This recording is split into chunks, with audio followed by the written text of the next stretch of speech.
Bonjour à tous les Ivoiriens, à tous les Africains qui nous suivent au jour le jour, à tous les membres de la Jossi Gang.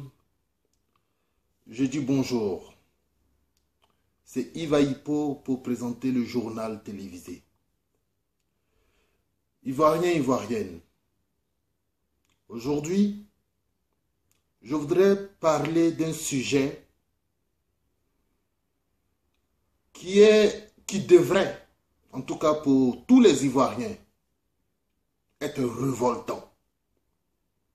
Tous les Ivoiriens devraient pouvoir s'arrêter un instant et dire, ce gars-là, il se fout de nous. Hein. Non, sérieusement, il se fout de nous, ce gars-là. Je parle de Alassane Ouattara. Alassane Ouattara se fout des Ivoiriens. Il se fout du monde. Franchement, j'ai fouillé dans mon dictionnaire, j'ai fouillé dans mon vocabulaire, j'ai fouillé dans tout mon lexique. Je n'ai pas trouvé un autre mot pour qualifier ses agissements. Je pense que le meilleur mot, c'est le foutage de gueule. Il se fout de la gueule des gens. Je vais vous expliquer pourquoi. Alassane Ouattara fait ce qu'on appelle en droit le cumul de postes. Ça veut dire qu'il est président de la République. Il est ministre de la Défense. Il est président du RDR. Et beaucoup d'autres choses encore. Mais un président ne peut pas faire tout ça en même temps. Tu vas avoir salaire de ministre, tu vas avoir salaire de président. Ce n'est pas sérieux. Mais ça, ce n'est rien. Alassane Ouattara va nommer maintenant son petit frère, Tene Brahima Ouattara, son petit frère. Il va le nommer comme ministre des Affaires présidentielles. Ça, c'est quel ministère, ça? Ministre des Affaires présidentielles. Depuis quand? Parce que la présidence, c'est d'abord une institution. Maintenant, on crée un ministre qui va gérer les affaires présidentielles. Et il est ministre d'État. Donc lui aussi, il a salaire de ministre. Mais lui aussi, il ne va pas s'arrêter là. Il est ministre des Affaires présidentielles. Il est député, il est maire à Congo.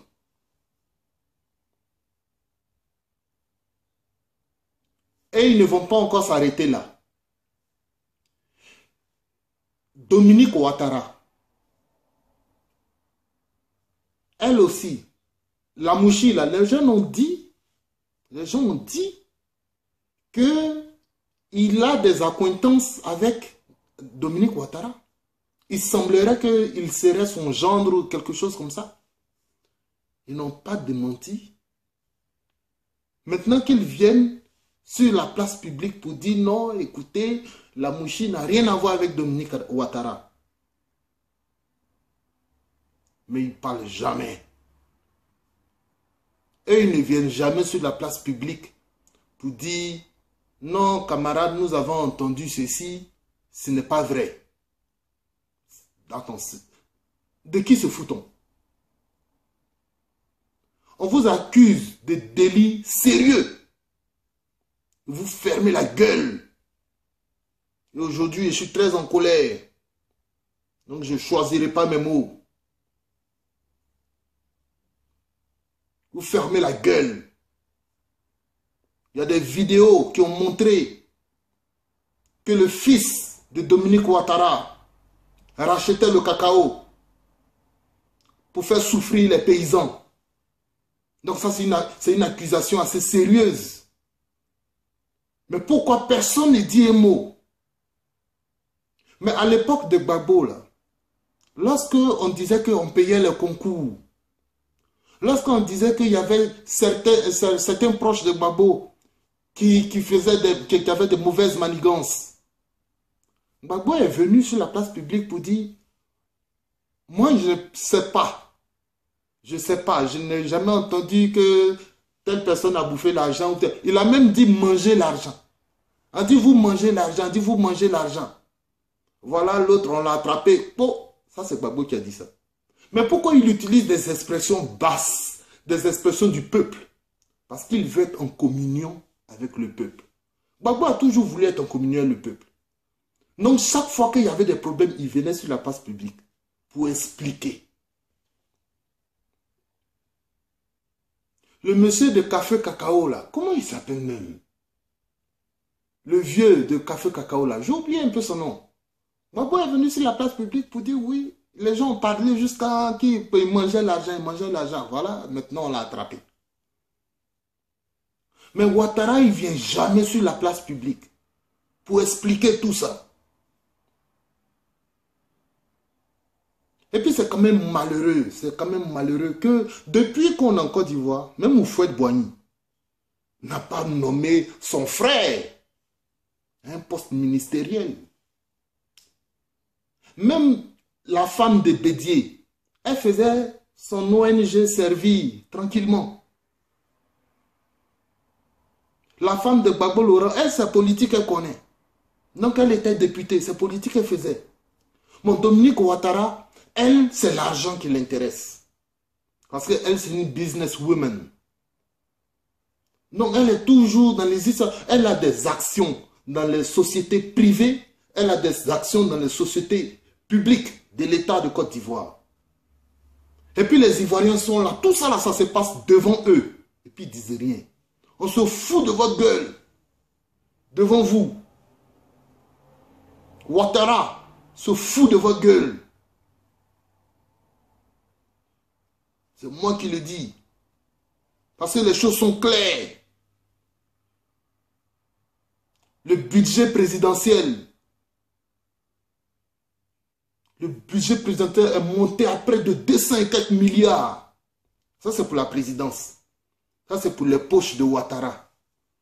Quand il veut voyager, il achète tout ce qu'il veut, c'est avec cet argent-là. Il faut qu'on arrête de se foutre des gens quand même. Il faut qu'on arrête ça. Et puis, ils n'ont même pas honte de parler de rattrapage.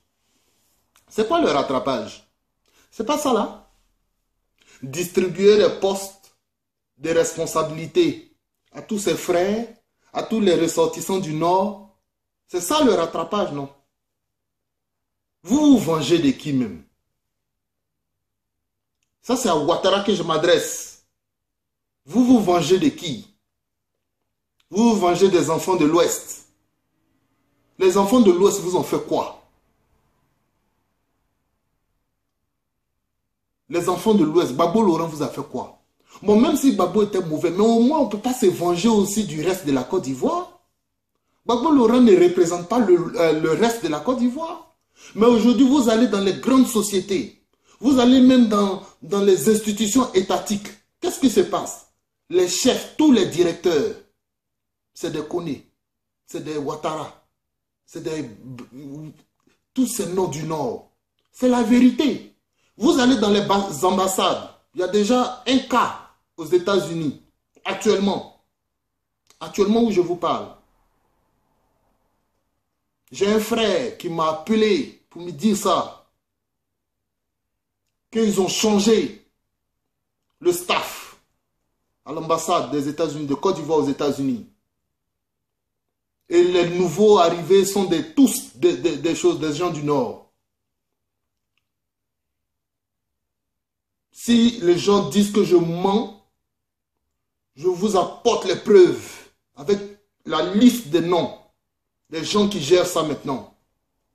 Parce que j'ai les documents, donc je ne veux même pas que quelqu'un discute. Les gens qui écrivent les commentaires et puis sont toujours sceptiques. À propos de ce que je dis rien sans preuve. aux États-Unis.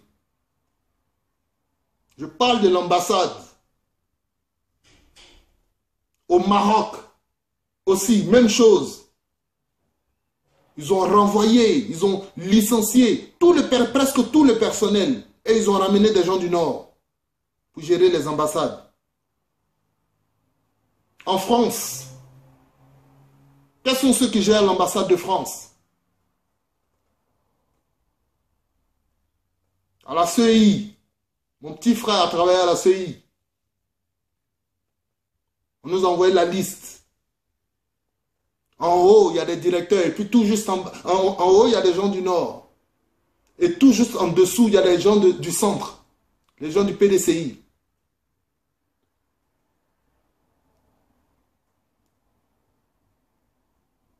Les gendarmes, les policiers. Tous ceux qui étaient de l'Ouest, qui sont de l'Ouest, on les a envoyés au Nord. Et tous ceux qui sont du Nord, on les a envoyés dans le sud, en Côte d'Ivoire, à Abidjan. J'ai dit, il se fout des gens. Mais pourquoi quelqu'un va se foutre de vous? Dites-moi maintenant pourquoi. Parce qu'il sait que vous ne pouvez rien faire. Il dit, il est ministre de la Défense, il est président de la République, il est président du RD. Vous allez faire quoi? C'est comme quelqu'un vient, il te frappe et puis il prend la poussière pour mettre dans ta bouche. C'est-à-dire, il veut se foutre de toi jusqu'à ce que toi-même, ton orgueil soit fouetté. Ta fierté soit bafouée. C'est ce qu'ils sont en train de faire. Sinon, ils sont obligés de faire tout ça. S'il veut que son petit frère, Ibrahima Ouattara, bouffe un peu, gagne un peu d'argent, il n'a pas besoin de le mettre ministre d'État. Bon, moi, je ne peux pas aussi être président et puis choisir mon petit frère pour dire, bon, toi, tu vas gérer les affaires présidentielles. C'est trop flagrant. Mais il faut cacher un peu. Tous les présidents ont caché un peu. Ça dit, on ne peut pas quand même se foutre du peuple. Mais vous, on se fout de vous aujourd'hui. Depuis 2011, on se fout de vous. Et puis vous êtes là. C'est quand même visible. Dominique Ouattara, elle est partout. Elle a ses mains partout. Elle a même un poste d'État. Elle a même été nommée par Ouattara. Un poste d'État. Il faut que je trouve ça. Chers amis, celui qui a l'information, qu'il balance ça rapidement. Parce que je ne suis pas en train de mentir. Quel est ce président qui vient et qui veut se venger d'une grosse partie de la population? Parce que ça, c'est une vengeance. Le rattrapage, ça veut dire la vengeance. Parce que j'ai essayé d'analyser. Se rattraper. Vous savez quand on fait des cours de rattrapage, c'est ce qu'on a manqué qu'on rattrape. Donc lui, il se rattrape sur quoi? Sur les postes. Mais pour se rattraper sur les postes, il faut éliminer d'autres personnes. Parce qu'il y a des gens qui sont déjà à ces postes-là. Et quand on met une seule partie de la Côte d'Ivoire, je veux dire des gens qui sont d'une seule partie de la Côte d'Ivoire, on se venge du reste. C'est ça, le rattrapage, ça signifie la vengeance ethnique. Et puis on dit c'est moi qui révolte les gens. Mais ceux qui ont des agissements comme ça, ils ne révoltent pas les gens. C'est pas sérieux. C'est pas sérieux, c'est frustrant. J'ai des frères, j'ai des amis, j'ai des parents qui ont été licenciés. Licenciés. Qui sont sans salaire. Et qui ont été remplacés par des gens du Nord. Il faut que ça s'arrête, hein. Parce que si ça ne s'arrête pas, ça c'est ton dernier mandat.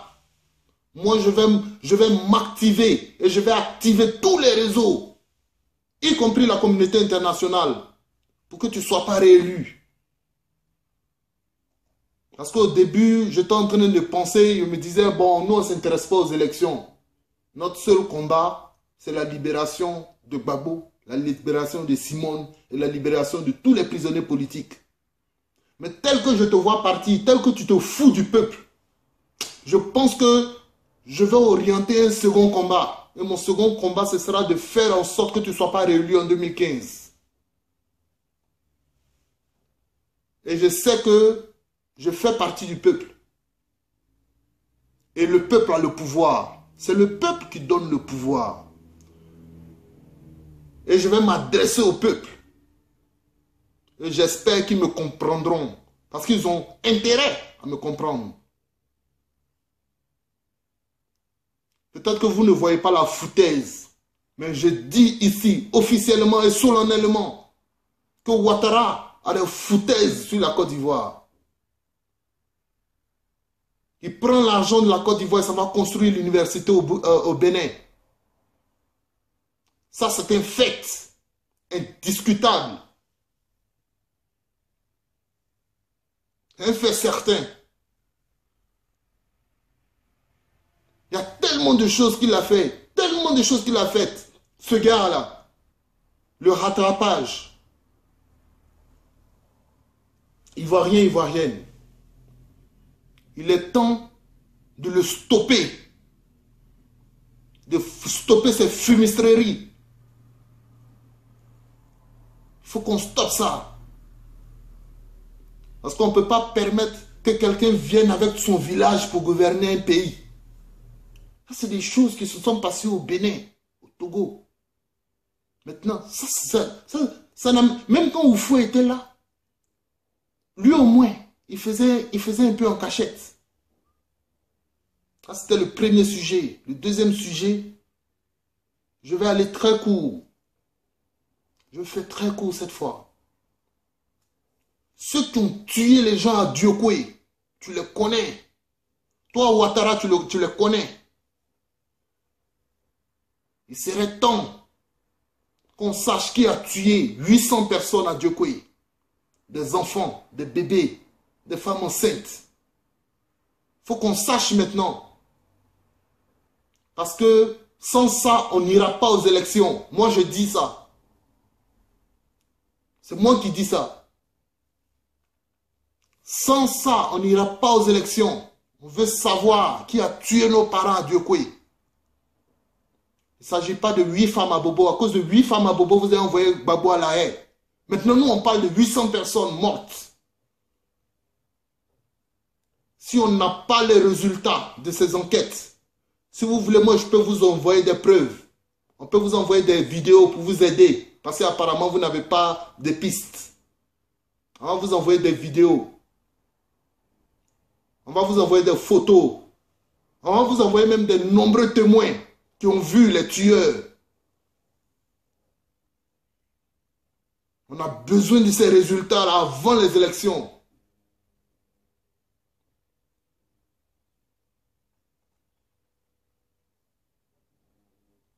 Ça m'énerve. Parce que c'est des affaires graves. On s'en va charger Blé Goudé. On s'en va charger Laurent Gbagbo. Pour des crimes de 8, 9 personnes. Même si on dit, disons même 500 personnes. Supposons même que Gbagbo ait tué 500 personnes. Parce que votre charnier là, ça ne vaut même pas 500. Le charnier dont vous parlez là, ça ne vaut même pas 500.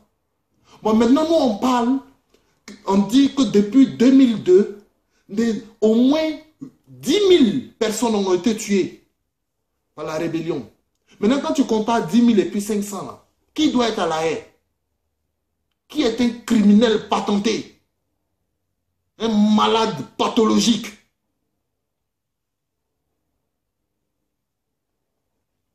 Je te hais, Ouattara, je te hais. Et tu me verras sur ton chemin. Ivoirien, Ivoirienne, vous, je vous aime. Et je n'aime pas votre président. Ou je n'aime pas votre chef d'État. Ou je n'aime pas votre dictateur. Ou le rattrapeur. C'est un escroc. Ivoirien, Ivoirienne, je suis obligé de vous laisser. Mais vous reverrez mon visage demain. Je vous aime, à bientôt.